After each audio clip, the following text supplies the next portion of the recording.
Keith thought he could use an ending self hotline as a personal hotline to contact me. And I know when that hotline bling, that can only mean one thing.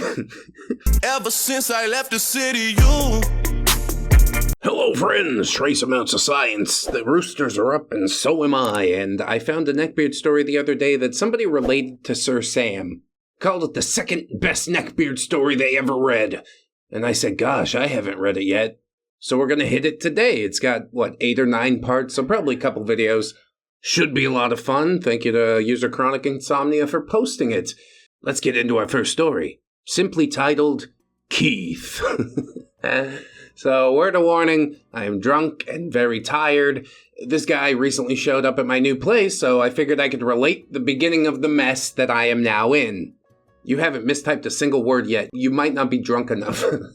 Let's start with names first. Nate, super into Uncharted. If Nathan Drake was a real person, he would be Nate. Dude is the luckiest person I've ever met. We've been friends for years. Laura, my other bestie. We've known each other for our entire lives. We've been inseparable for that whole time. She's ridiculously athletic, like Laura Croft, and I'm super jealous over how attractive she manages to look, all the time. Ah, those lucky and photogenic folk. We also got user Chronic Insomnia, your highly biased, most of the time inebriated narrator. I'm super into video games, but also into personal hygiene and sports. Crazy, right? Apparently that makes me beard bait. Personal hygiene is a great interest to have, I will say that. There's also Keith. Honestly, I decided to call him Keith instead of his real name because that joke on Family Guy about Keith being the most unattractive name in the English language. What is the most unattractive male first name in the English language? Keith. Very sorry if your name is actually Keith. I'm sure you're a lovely person. Anyway, Keith wasn't a fat neckbeard. He was actually insanely skinny. Other notable things include disturbing willingness to share his adult proclivities in public, wearing a tweed jacket with elbow patches, and being convinced that he was going to go pro in CSGO. Yeah, definitely. How do you feel? Like a real man. Feels good, doesn't it? That's why he has to wear the tweed jacket with the elbow patches so his chair doesn't chafe his elbows. Gamer pro tips, bro. Finally, there's Faux Hammer. We met a really long time ago through a mutual love of Halo. We were really close, almost instantly. She died about a year ago. She comes up a few times in this whole issue with Keith. I'm calling her Faux Hammer because that was her absolute favorite character. Damn, some heaviness right off the bat. I will try to treat Faux Hammer with the respect that she deserves. So let's get into it, alright? Alright. It started this year. My friends and I had all decided to take a weight training class at the community college that we attend. It was an easy credit, and we could socialize. Yeah, and you get to lift heavy stuff, duh! That being said, we also take working out super seriously, so we were all listening very intently to the teacher, giving us the parameters of the class and whatnot. As soon as the teacher dismissed us to go lift, I saw the scrawniest guy I've ever seen saunter towards us with the confidence of a dozen Tom Bradys. Yeah, I think Mommy gassed this guy up a little bit too much, huh? You're the most handsome boy in the world, Keith. You're God's gift to women, little boy. I should mention that despite it being a workout class, Keith was wearing a newsboy cap, cargo shorts, and a FaZe gaming t-shirt. Oh, the tweed jacket I mentioned earlier was crumpled up near the door. I remember that pretty clearly. And then Keith spoke his first words. I'm just here to keep my body as sharp as my mind. May I ask what a fine lady like yourself is doing here? This isn't exact, but yeah, it was in the same realm of creepy. Lifting was my witty response. I started doing lat pull downs, but I stopped after I realized that he was trying to sneak a peek at my chest. Oh, that's cool. So, what does an angel like you do for fun? He was trying to do an impression of what he thought a smooth guy sounded like. At least, that's what it seemed like to me. That's absolutely what it is. He saw this in a pickup artist video on YouTube, and he's like, I could apply this to my life. You don't want to know how many failures it took to even get him this far. I like to work out, and I play Halo sometimes. Halo. I mean, I guess that's a good entry game for a girl. I play competitive Counter-Strike. Wow, that's so awesome. I play competitive Pokemon, a game of the mind instead of your reflexes. Thank you very much, especially since I'm getting older. And then OP asks him, competitive? So, like, you get paid? Where would the honor be in that? It's about time to kill this conversation. Yeah, disengage for sure. I decided my safest bet would be to go spot Nate on the bench press. Keith tried to follow me, but the teacher told him that he actually needed to lift to get a credit for the class. We forgot about Keith for a while, and we started chatting about Halo. I'd started to get really into Five's multiplayer. I got a tattoo of the phrase Echo 419 a few weeks before we started the class. It was for Fohammer's birthday that year. Even if she's gone, we do still celebrate it. I'd like to know how OP feels about Halo Infinite. I don't play it all that often, but when I did, I got the feeling of good old Halo once again.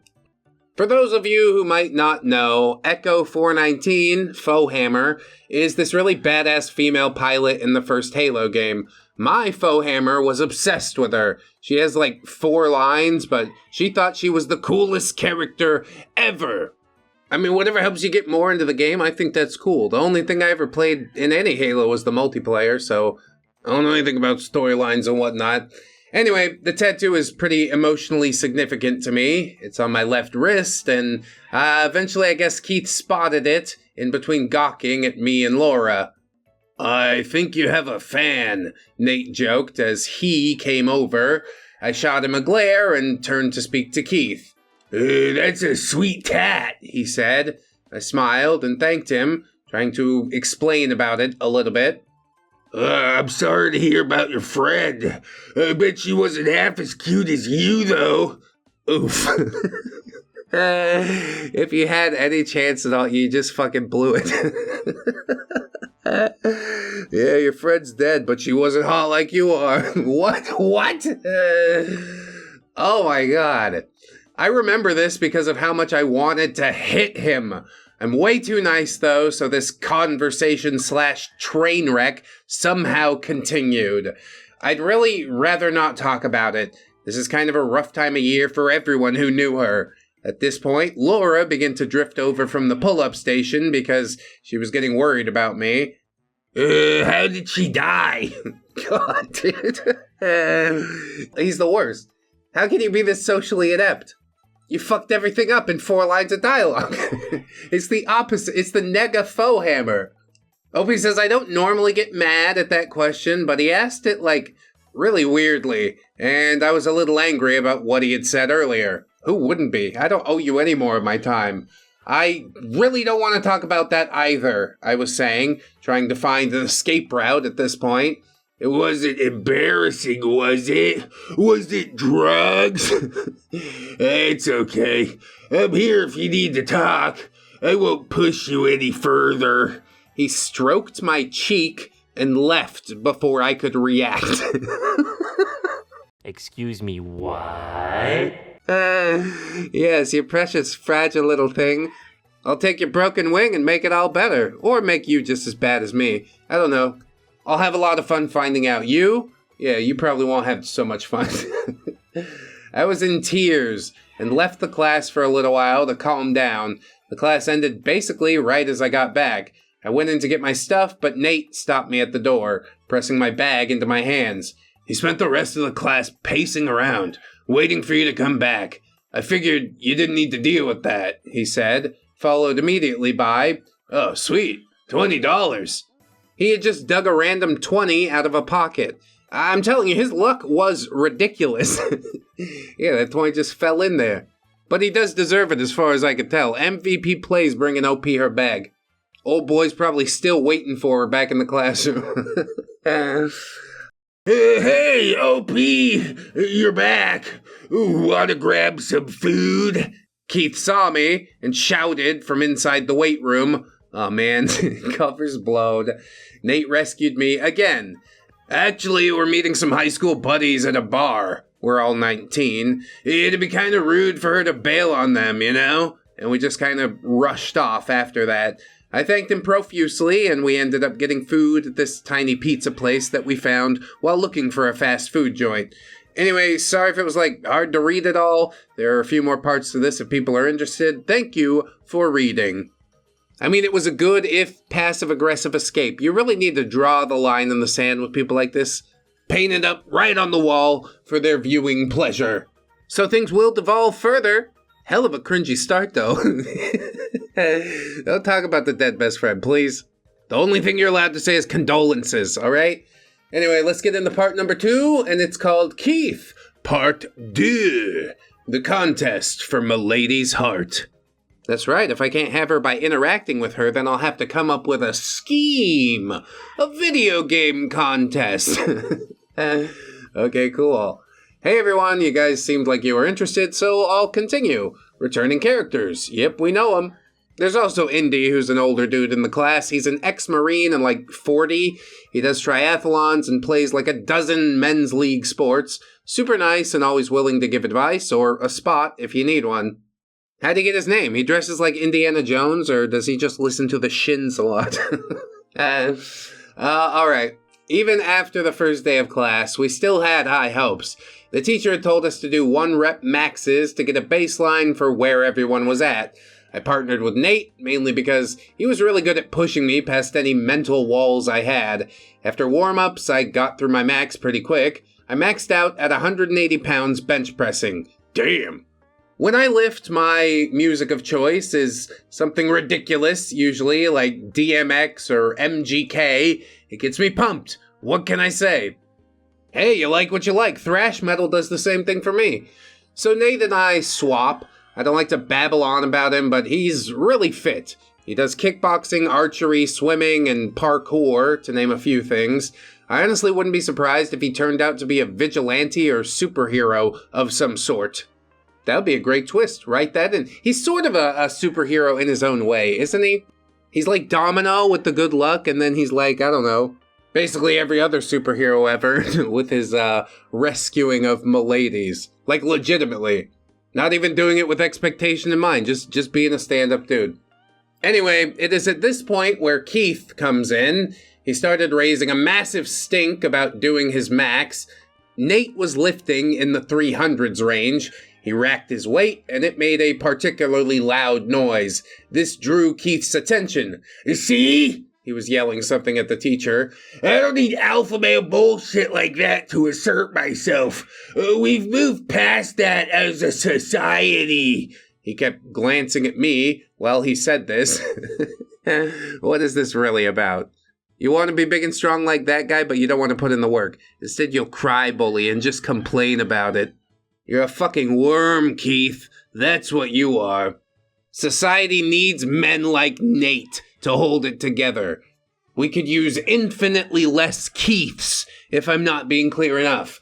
The teacher was flabbergasted. Indy stepped in and explained why it was important, but Keith wasn't having any of it.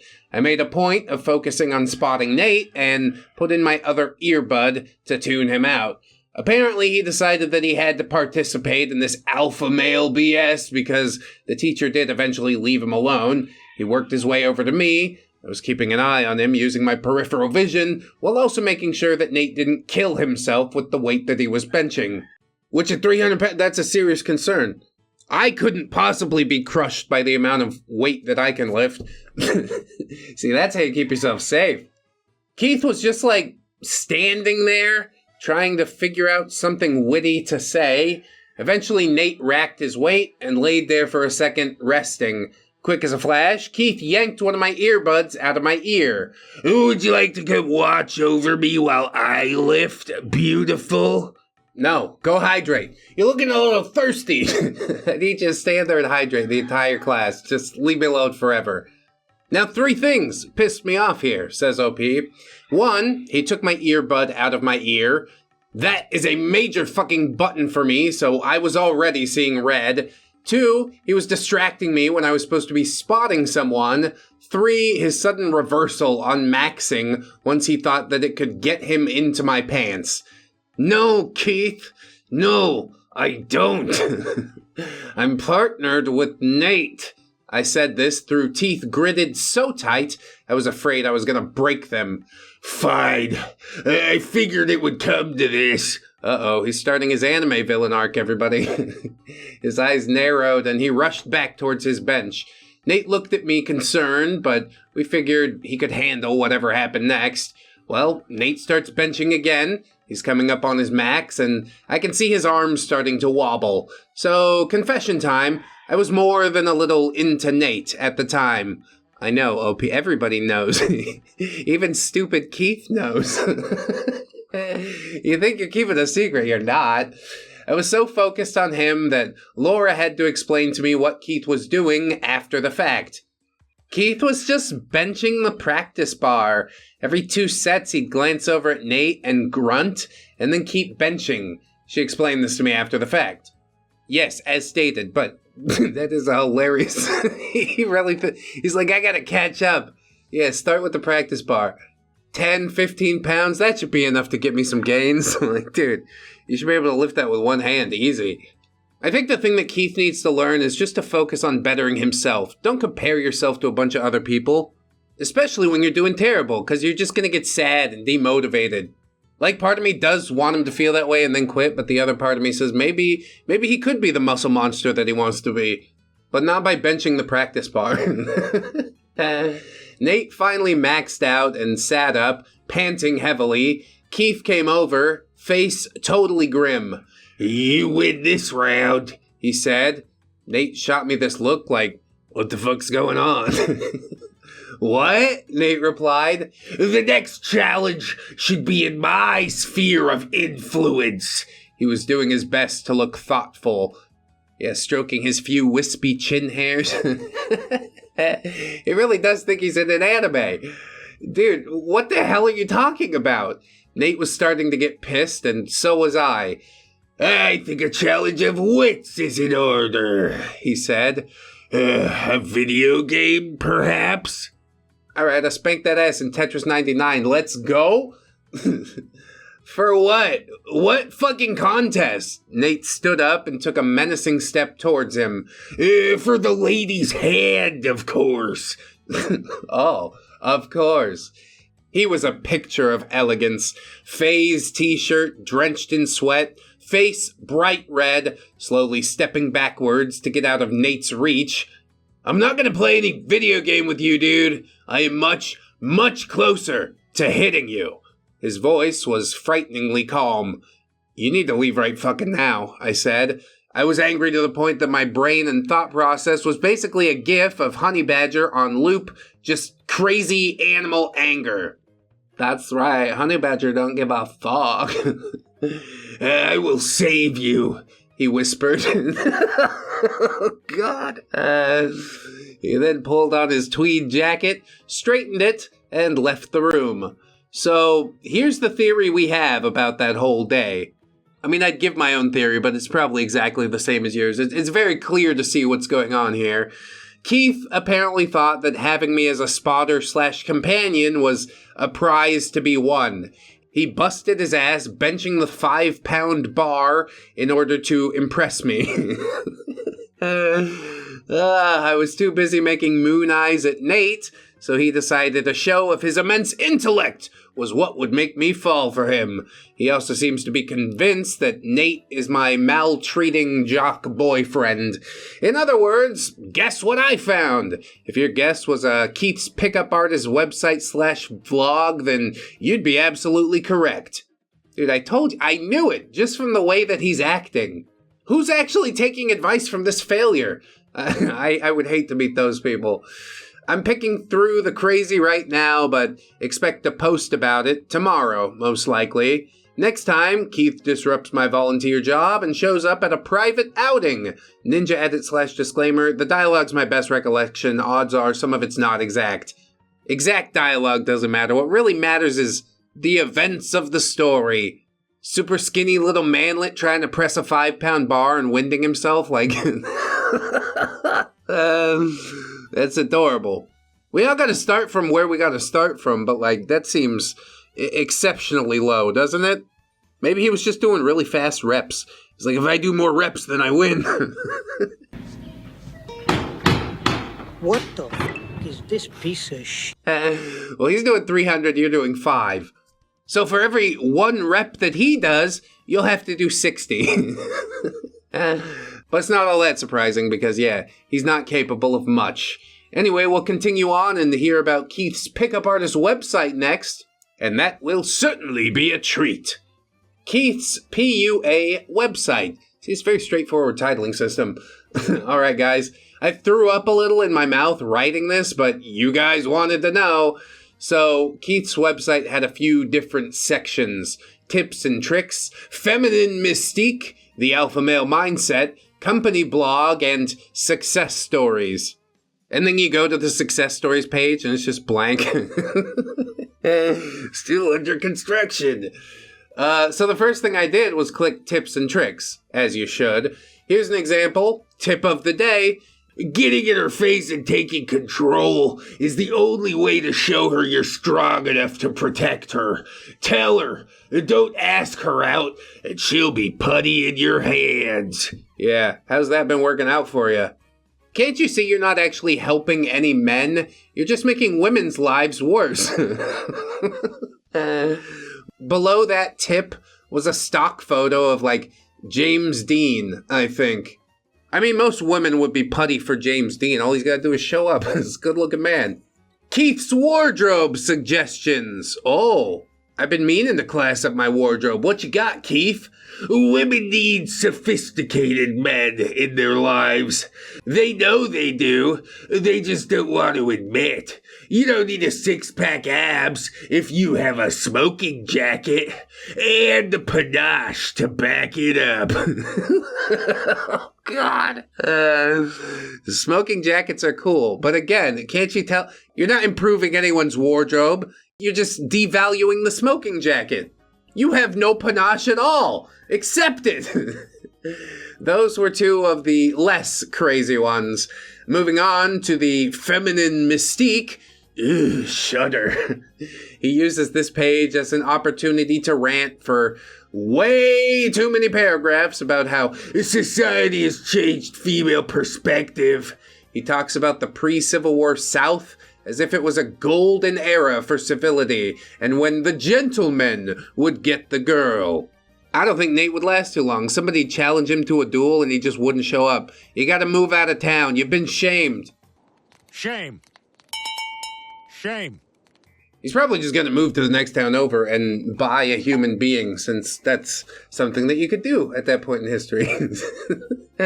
That's why he idolizes it, isn't it? The alpha male mindset was just more of the same, of course. He rants on for a while about sports and how pointless they are, and then rants even more about how women will only date douchebags, and to be an alpha male, you gotta be a massive douche to girls all the time. That way, when you're nice to them, it comes as a surprise. Yeah, I like to do sort of the opposite. When you do the opposite and finally get snarky or lash out, then yeah, it gets taken pretty seriously. Like, oh my God, what happened? Also, I'd really like a link to the vlog. It's probably dead. This is posted so long ago, but at least some screenshots or something. OP says that part in particular was hilarious because he absolutely does not do that to me. Like, at all. Yeah, he's got this idea of himself built up in his head, but then it just crumbles the second he has an interaction with another person. That is indeed how fragile his sense of self is. It really paints a picture. The company blog was a single post about how he's looking for open spaces to hold a seminar, followed by dozens of posts of him talking about different women. I found the one about me, by the way. Yeah, that's not weird at all.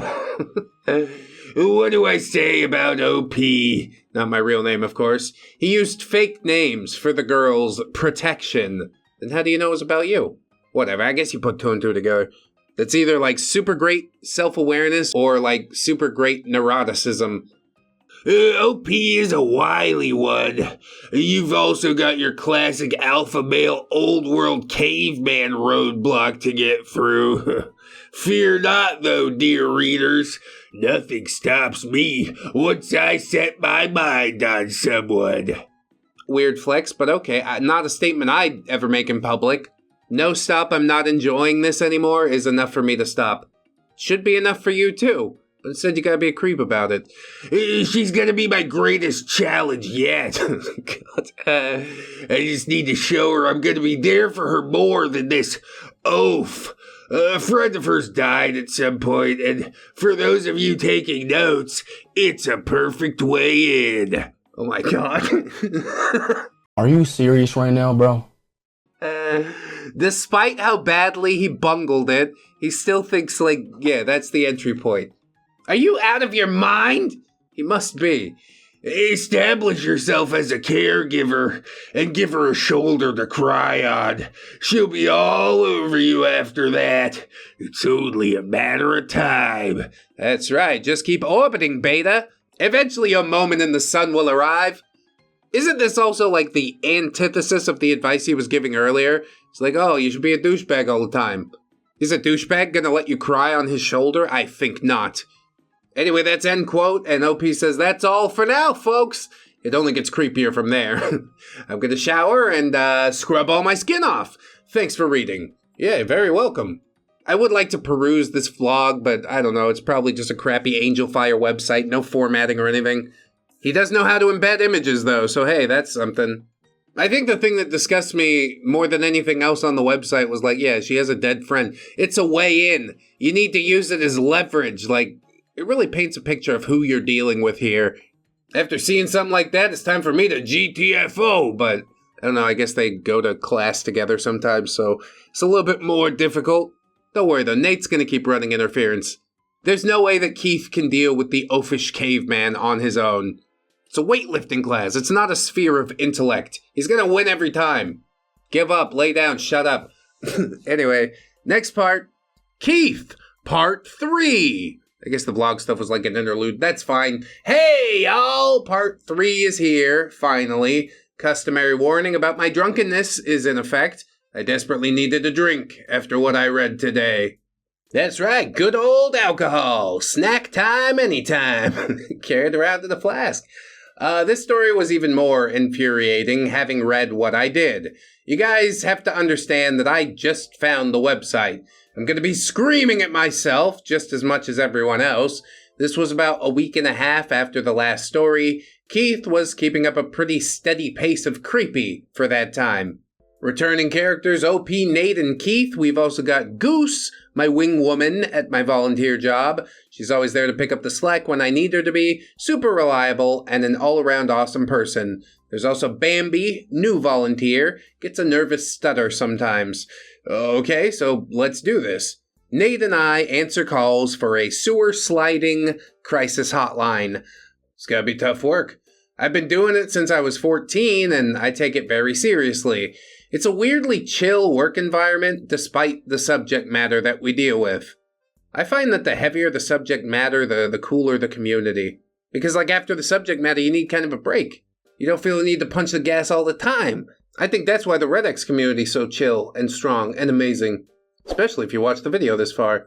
You should like or subscribe. Maybe check out the Fourth Wall store. Oh my god, there's so much merch. I'm gonna do a video later wearing all my merch. Then you'll see. Then you'll see! Anyway, there's a lot of gallows humor, of course. Mainly we just do whatever we can to lighten the mood. Gallows humor's my favorite humor! My wife's been cheating on me for a while. I just can't take it. I have to myself. Doesn't it make more sense to kill her? If you don't laugh, you'll cry, right? Yeah, probably. That's why I laugh so much. Also, it's a tiny office that turns into a blast furnace on hot days and a freezer during colder ones. Damn, somebody skimped out on the insulation or what? So along comes the night where I'm working a 7-hour shift supervising. The emotional well-being of a dozen volunteers and the physical safety of hundreds of callers are in my hands. Another brief note on this is that while we do deal primarily with ending selves, people can call us if they just need to talk or have some serious crap happening in their lives. So that night, for whatever reason, we were absolutely slammed. Was it Christmas? Happens a lot at Christmas. Phones ringing off the hook. I was a blur of motion, headset in my ear, darting from station to station, checking in on the newer volunteers. Bambi's phone rang, and when she answered, she said, "Hey, this is Bambi with insert non-profit name here. What's up?" We had a pretty casual phone greeting. I was worried about her, so I clicked a few buttons on my headset and ended up listening to her conversation. I don't think she could talk to you right now." Well, why the hell not? Oh, God. No. No. Why? I knew that voice. Shrill, as if the puberty had decimated his face with acne and a pube beard, but had forgotten in the mix to go down and drop his balls. Condescending, because he was the smartest person in every room that he was ever in. See, that's the whole problem. You look down your nose at people. People do think you're an asshole. And not even a particularly interesting one. I waved my hand in front of Bambi's face. I gave her the hand signal that we've established for muting callers. We can hear him, but he can't hear us. Excuse me, just 1 second, she said. She hit the button and turned to me. "He's asking for you by name," she said. Are you getting her? I could hear Keith asking. Go hard ass on him, okay? Can you do that? If he's not in crisis, get rid of him. He's taking up a line that callers could actually be using, I said firmly.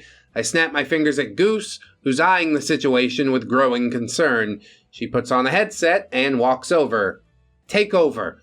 I've got an issue here with Bambi's caller, I said.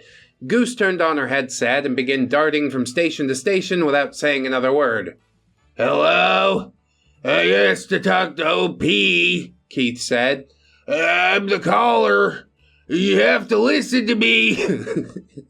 How do you think you're in a position of authority at all right now? OP points to Bambi and says, "Now," I said firmly. "Do it now." Bambi took a deep breath and unmuted her phone. "Are you in crisis at this time, sir?" Yes, I'm certainly in crisis. Apparently you're deaf. Are you in imminent danger? Are you thinking of ending yourself right now? No, not really. I'm gonna have to let you go then. I end myself if you don't let me talk to her, though. You don't want that, do ya? Bit of the old bait. You hate to see it. It's gonna work, isn't it? Bambi looked back at me, helplessly. God damn it. We were in the process of getting a very important certification for our organization, and I could have ostensibly lost my job if I didn't do everything by the book. And that meant taking these kinds of threats very seriously. I patted her on the shoulder reassuringly before hitting the button on her phone to transfer the call to my headset. "Hello, Keith." OP, I thought I was never going to be able to talk to you. Nate had looked up after hearing the name Keith, and I waved him down quickly. "How'd you find out I worked here?" I said. "I didn't tell you." I overheard you talking to Nate about carpooling to a non-profit, and after that it was simple. He lapsed into an insanely racist Asian accent. I googled food very strong. I don't think we need to go that far with it, Keith. How about we turn it down a notch? Well, you know, you're never going to be able to talk to me here again, right? It's a confidentiality thing. I was doing my best to stay professional. That's bullshit. I have issues, and I think you'd be the best to relate to them. Are you in crisis? No! Fuck! Why does everyone keep asking me that? I don't know. Ask yourself. Why do they?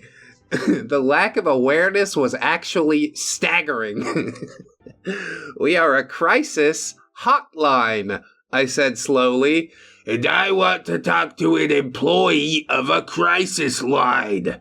Keith, I have you calling from this number. That's correct, isn't it? How the fuck did you get that number? That's such an invasion of my goddamn privacy. We have caller ID. You didn't block your number. But now I will.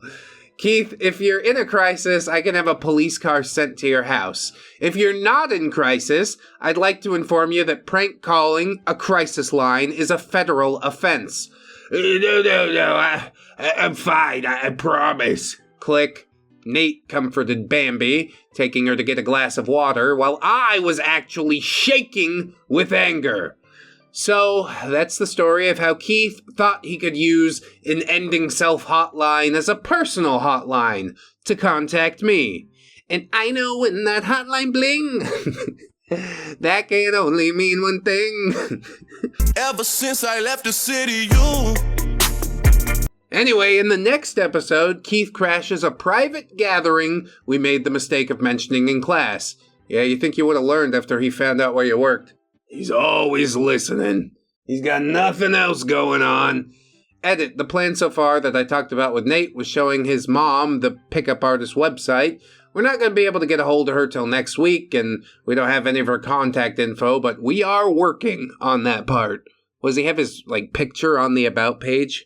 Hi, my name's Keith, and I like slam pigs. Come on down, get a taste. Yeah, that should be irreverent and douchebaggy enough. Great job! And great job getting through the entire episode. To me, to you, to everyone. I really do appreciate it. Maybe if you guys could show me your appreciation by subscribing to the Patreon or the YouTube memberships, I'd be super appreciative. If you can't afford to do it, though, no problem. You watched the video this far, right? That's superhero moves already. Thank you for doing that much. Before I go, I'd like to remind you all that you are loved, you are worthy, you definitely deserve it, and I shall see you in the next one, friends. So until then, bye-bye.